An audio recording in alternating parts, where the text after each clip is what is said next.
Now that our chicken is sautéing, we can go ahead and start in on our rice cakes. So we're going to turn our burner up to about 8. And we'll add a tablespoon of oil. Move that around so all of the bottom cook. Now this is how you can tell when to flip over chicken. As you can see, white, it's easier on the breast than it is on the thighs, but the white is starting to move up along the side here, and I can see it's cooked almost all the way through. So when we do this, we're going to add just a little bit more of our marinade so we can get some ginger in here and some fennel.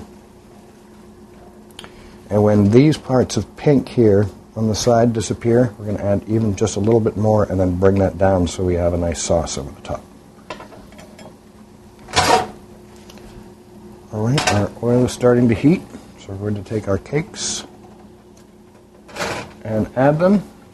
And we can almost do the same thing that we did with our chicken. Once it starts to simmer along the sides and get a little bit crispy, that's when we know it's time to flip them over.